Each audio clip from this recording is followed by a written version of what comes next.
If the clerk will read the amendment. Amendment to H.R. 2583 offered by Mr. Sherman of California. In Section 501, strike, quote, the following amounts and insert the following. A, in general, the following amounts. In Section 501, add at the end of the following. B, limitation. Of the funds authorized to be appropriated to the Broadcasting Board of Governors, $2.5 million may only be obligated and expended for Voice of America Sindhi language communication.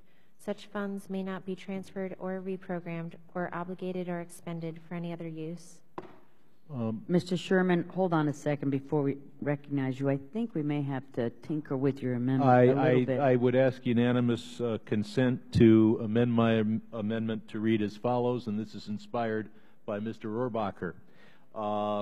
Of the funds authorized to be appropriated to the Broadcasting Board of Governors, $1.5 million, big discount here, is authorized to be appropriated only for Sindhi language communication.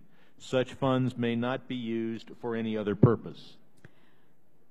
Do I have you? Without objection, the amendment has been amended and approved.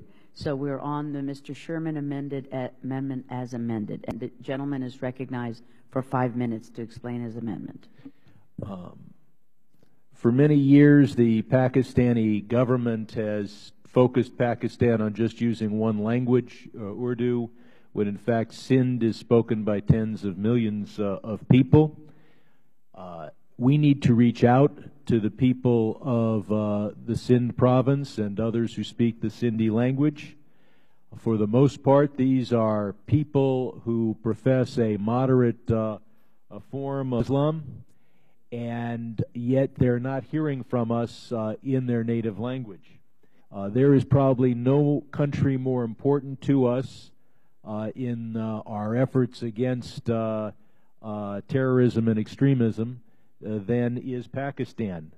But we cannot just reach the Pakistani people in the Urdu language. We cannot ignore the southern third of the country. I've received reports from the Voice of America that they could begin communicating in the Sindh language if they were to devote $1.5 million to this.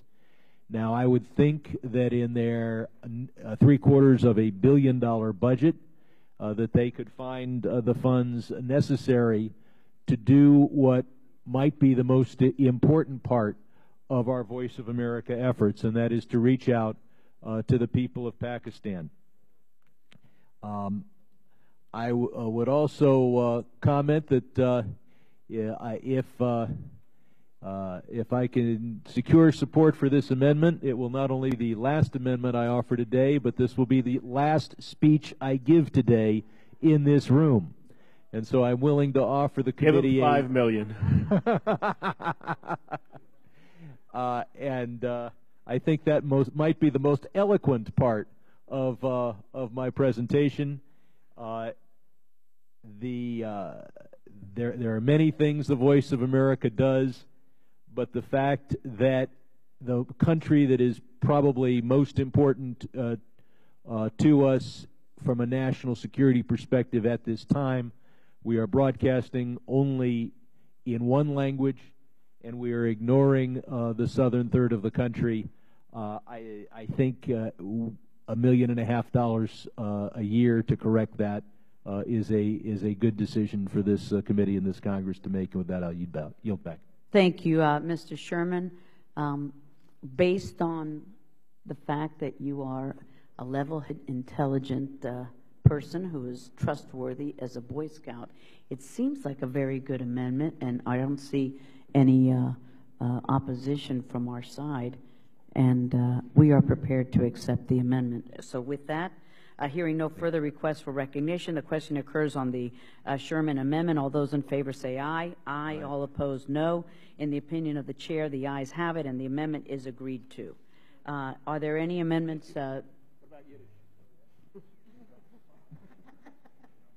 there any other amendments to this title? Wonderful. Hearing no further amendments to this title, we will